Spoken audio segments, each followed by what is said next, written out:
let's get to the result of yesterday. And United missed the chance to record back-to-back wins.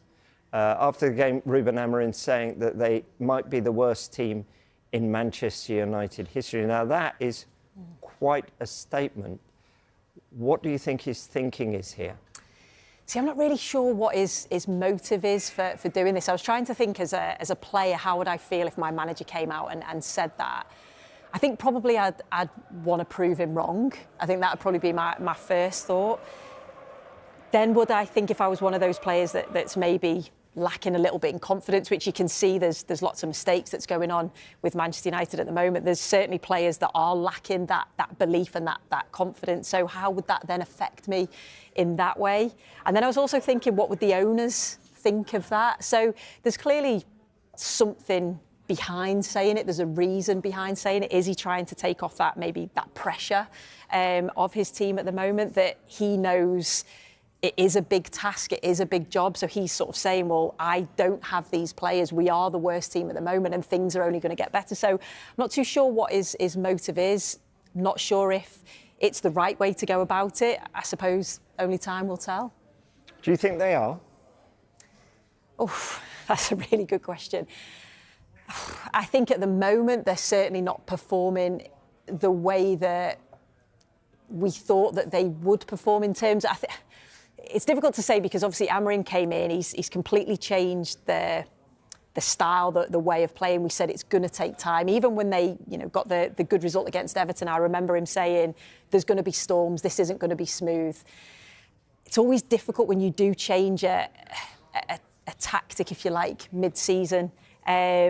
We praised them when they beat Arsenal in the Cup. We praised them when they drew against Liverpool, and we said defensively they were sound, they were solid, they showed a real resilience, they showed a real discipline off the ball, which was we had to commend them for that. But then I was like, well, what are they going to be when they play against Southampton and they've got to actually go and attack teams? What is the sort of attacking way in this system? How are they going to do that, and will it work? And against Southampton, they were probably quite lucky, weren't they, in terms of 80-odd minutes, Southampton were the better side. Ahmad rescued them. So at the moment, we're still seeing a Manchester United side that are still moments in those attacking thirds. So that's something that he has to improve on. Defensively, again, we're seeing problems. And I know we're going to praise Brighton, but you have to sort of praise Brighton and the way that they exploited Manchester United's weaknesses yesterday. Well, you mentioned Amad Diallo, so let's talk about him. Of course, got that hat-trick to win that game against Southampton that you were talking about there.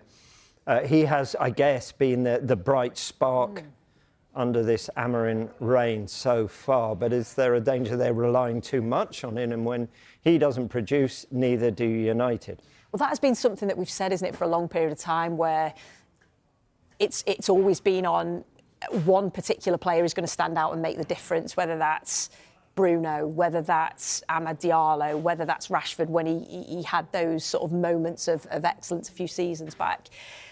And we're seeing it again with Amad Diallo. Where's his best position? Is it as the wing back? Is it as one of the number 10s? I quite like him centrally and with the ability to move out wide, but that sort of freedom in there. But he was the player that stepped up against Southampton. I think when we all thought, wow, this is a huge defeat to Manchester United after getting those couple of positive results, he was the one that stepped up and actually took the game by the scruff of the neck. I just think he really suits Amorim's way of playing, the energy, the intensity that he plays with off the ball, the runs that he makes on the ball, whether that's dribbling, whether that's passing and going.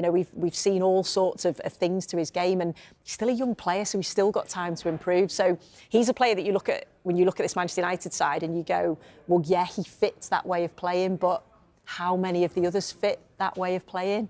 It's probably not that many. What about Joshua Zirkzee? Started the game, looked better. Yeah. Is that a fair comment? Can he take something from this performance? Yeah, I think so, because you had to feel for him against Newcastle where things weren't going right. He got substituted before half-time. No player wants that. And a little bit of stick from the fans as well, a certain section of the fans. So that's tough. You've got to deal with that and you've got to put that behind you. And I think when he has played since, we have seen that sort of quality that he has got, whether that's linking play, you know, the ability that he's got making those late runs into the box. Is he the number 9? Is the answer? Is he the answer to the number 9? I'm not too sure. I think Højlund's having a tough time of it at the moment. So again, he's trying to find the best solution in that area. But if you're looking at recruitment, it's certainly an area I think Manchester United would need to look at. You think if you had a top world-class centre-forward, Højlund would probably just be learning off him and coming in for certain games and playing 20 minutes here and 20 minutes there. But it's a lot of pressure on a young man to come in and take that responsibility. And, you know, at the moment, he's not quite finding his feet. But I think this is the problem with Manchester United in terms of this system that Ruben Amorim's playing. And I know there's been so much talk about the system and the tactics, but as an owner to Manchester United now, do you look and you go, OK, I believe in Amorim's system, I believe in what he's doing, I'm going to invest a lot of money into this system and I'm going to bring players in for him to play that system? Or are you a little bit worried that this isn't going to work and maybe Amorim isn't going to stay for the long term? Because they obviously did it with Erik Ten Hag, where they decided to stick with Ten Hag. They give him a lot of money. He brought in his players. Ten Hag went, and now you've got players that are under the Ten Hag regime, not under the Amorim regime. So I think there's a bit of a situation there at Manchester United in terms of recruitment, and are they 100% buying into what Ruben Amorim's done, and is he going to take this team forward? Yeah. We can't talk about United without discussing that error from Andre Onana. Yeah. What are your thoughts on? I mean, it was a mistake.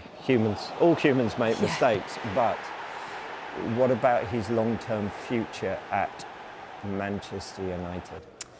It was a mistake, and like you say, you know, we all make mistakes. I think there's been times on this show where we've praised Onana for some brilliant saves that he's pulled off, but he is prone to big errors like that. And again, is that another area that maybe Manchester United will be looking at moving forward? But yeah, sometimes it can just be one of those things, can't it? When you make an error at a key point in the game at 2-1, you think, well, you're sort of still in it, aren't you? And you could even sense with the crowd when he made that error, you could sense the crowd like, oh, it's 3-1, this is going to be a real tough ask to get back into it. So yes, we've praised him for those key important saves that maybe he's made this season, but the best keepers probably don't make those sort of errors at key points. No, because the counter-argument is that's what a keeper's there to do, make big saves. At big times, That's why you pay him. It was a huge statement when they brought him in from Inter Milan in the summer of 23.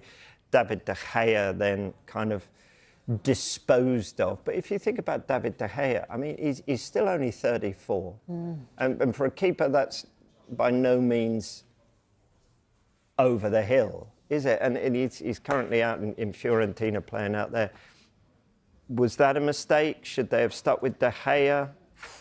It's all hindsight, isn't it? I think sometimes you maybe look back and go, actually, was that the right decision at that time? Maybe it was the right decision for player and club at that point. But yeah, I just think it's so difficult, isn't it? Because I think Manchester United players, the team, they just get scrutinised with every mistake, with every bit of quality that they show. And when there is a mistake like that, it's obviously highlighted. So yeah, he'll be looking at that Onana and saying, I need to be better moving forward. I need to be the keeper that makes the big saves and continue to do that. Because how many times have we said with Liverpool, with Manchester City, where, you know, it's the game's in the balance and they come out and make an unbelievable save and they go on to win it convincingly. We actually forget because of how good they are and because that's something that they continuously do. So as a top side, yes, you have to have that top goalkeeper.